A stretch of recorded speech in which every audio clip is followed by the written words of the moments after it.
Selamat pagi, Fems. Renungan kita hari ini berjudul Mengaku Dosa, yang diambil dari 1 Yohanes pasal 1 ayatnya yang ke-9. Jika kita mengaku dosa kita, maka Ia adalah setia dan adil, sehingga Ia akan mengampuni segala dosa kita dan menyucikan kita dari segala kejahatan. Shalom semuanya. Nats hari ini yang Keke bacakan tadi mungkin sudah sering kita dengarkan ya, terutama di ibadah minggu pada sesi pengakuan dosa. Nah, Keke pernah merenungkan, kenapa harus ada pengakuan dosa ini? Kenapa kita harus mengakui dosa kita? Padahal kan kalau kita pikirkan, Tuhan itu pasti mengetahui semuanya ya, termasuk pelanggaran-pelanggaran kita, dosa yang kita perbuat, yang bahkan tidak diketahui oleh sesama kita.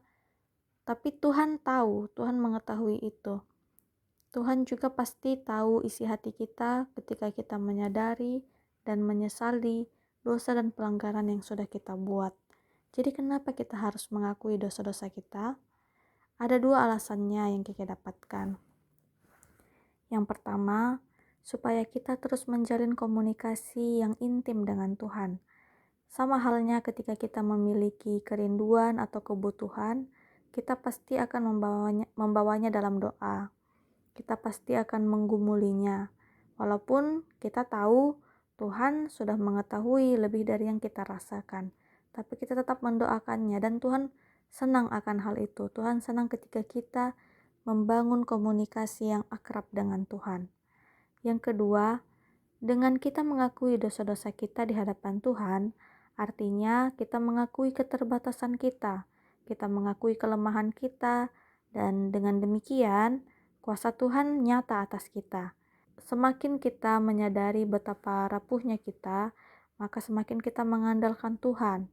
Seperti yang tertulis dalam Yohanes pasal 3 ayat 30, Ia harus semakin besar, tetapi aku harus semakin kecil. Nah, jadi Tuhan harus semakin besar dan kita harus semakin kecil. Tuhan baru bisa bekerja dalam hidup kita ketika kita menyadari bahwa kita tidak bisa apa-apa tanpa Tuhan. Dan akhirnya kita menyerahkan hidup kita kepada Tuhan sehingga Tuhan membentuk kita dan memakai kita sesuai dengan kehendak-Nya. Ada juga orang yang mengakui dosanya di hadapan orang lain, di hadapan manusia, selain di hadapan Tuhan tentunya ya. Contohnya orang yang mengakui dosanya di hadapan pendeta atau di hadapan hamba Tuhan. Nah, dengan begitu jadinya hamba Tuhan bisa membantunya untuk konseling gitu ya. Terus juga bisa membantu mendoakan, bisa juga membantu memantau bagaimana proses pertumbuhan imannya, bagaimana proses pertobatannya. Bahkan ada juga orang-orang yang mengakui dosanya di hadapan publik, misalnya di hadapan jemaat atau di media sosial. Nah, itu mereka mengakui dosanya dan menjadikan itu sebagai kesaksian tentang bagaimana Tuhan sudah mengubahkan hidup mereka.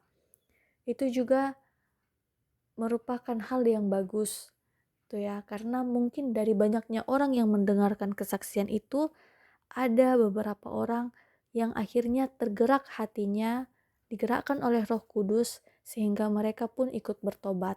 Jadinya melalui kesaksian kita, kita membawa jiwa-jiwa kepada Tuhan. Itulah kenapa pengakuan dosa itu penting dan perlu untuk dilakukan. Karena mengaku dosa adalah langkah awal dalam proses pertobatan kita. Semoga renungan hari ini membawa pencerahan baru bagi kita semua. Selamat beraktivitas. Tuhan Yesus memberkati. Shalom.